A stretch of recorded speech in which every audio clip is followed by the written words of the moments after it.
I mean, it's a business, like I always stated to you guys, from the beginning. I'm a basketball player. I'm here to get better, learn, be a leader, by example. Uh, and as far as the business side, that's up to the front office. They the one that trade players, sign players, waive players, fire coaches, hire coaches. Like, that got nothing to do with me. The thing for me is to come in this league and, like I said, work, learn, and be a great person, but also build, great relationships. And I called Nate yesterday, and we had a great conversation, and that's a relationship that lasts forever. And I mean, to come from an organization from at least the outside San Antonio, it seems that they're pretty consistent or stable. And then to come here where there's a lot of drama, just how do you navigate all of that? I mean, that's Greg Popovich. Yeah. He ain't going nowhere unless he want to go somewhere. He earned that right, love him to death, great coach over there. But, obviously, it's new to me, sorry about that. It's new to me, a lot going on. At the end of the day, talking to a bunch of guys around the league that I'm really close with, or, just family in general, and, they saying just stick to the script. And that's what I continue to say, work, learn, be a great person, and build relationships, because you could be with this guy and you could be on another team, he could be on another team. You could be with this coach and he be with another team where he's done. So, like I said, at the end of the day, it is what it is. It's out of my control, and I'm just controlling what I can control. What type of coach would you like to play for here? I mean, like I said, that's not up to me. I'm not the one that's going to hire a coach. At the end of the day, whoever they hire is who our front office believe in. And at the end of the day, I continue to say, I'm a basketball player. I'm here to be a basketball player and do, whatever it takes to be a basketball player and help win. At the end of the day, winning solves everything. So, we're just trying to go in that right direction. And, obviously they have a plan. And, like I said, I'm going to continue to show up, work hard, and, build relationships. You said recently you guys are struggling to find an identity. Are you surprised that it hasn't worked this year? I'm not surprised. At the end of the day, where I come from, I'm not the biggest, the baddest, the smartest, the dumbest, however you want to put it, but, I really come from some real adversity. So I know what it takes, and nothing comes easy. And when I say I know what it takes, I know a lot of hard work, dedication, learning people, whether you're a coach or trying to learn players, whether you're a player trying to learn other players, or, learn coaches and learn our system, build consistency, chemistry. So at the end of the day, great things, good things, great stories don't happen overnight. You got to look back at times like this. We got a lot of struggles. I immediately called him, had a great conversation with him, because that's somebody, that I respect as a man, a father, a basketball coach. He was a former player, respect what he did for the game, just all in one. And I do feel bad, because it's not on just Nate McMillan. I could look in the mirror and I could be a part of that. I'm somebody who hold myself accountable. I use the accountability word, on the court, off the court.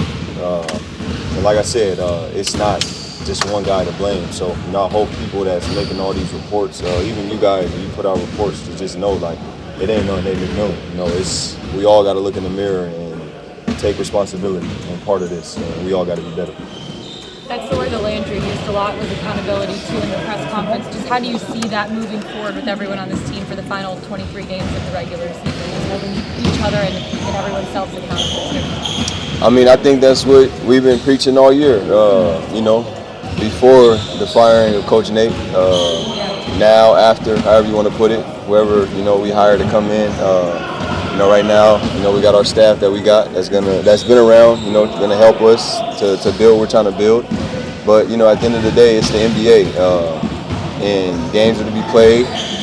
It's a business, so we got to stay focused. And I think today we had a real great competitive basketball practice, and you could just see guys just out competing at a very high level. So we got to stick together. At the end of the day, whoever's in here is here, and you stick together and move forward.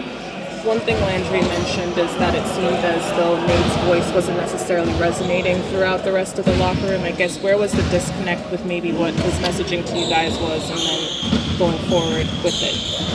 I mean, I'm big on, keeping in-house stuff. I'm not big on getting in front of these cameras and, talk about what's talked about in our organization, our locker rooms, our film rooms. at the end of the day, they made a decision, what they feel was best for the organization. I'm a basketball player. I'm here to compete, get better, learn, and lead by example, like I continue to say.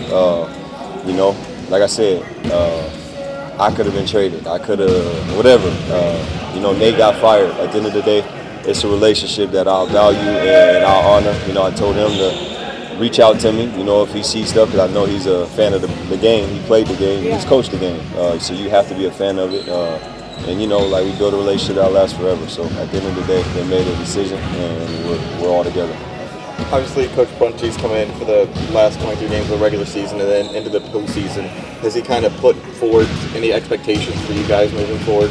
One game at a time. He's one thing about him. He's been around. He's been around winning. He's been around great coaches. I feel like he's a great coach just based off of how he uses his voice. He's not afraid. He's not shy.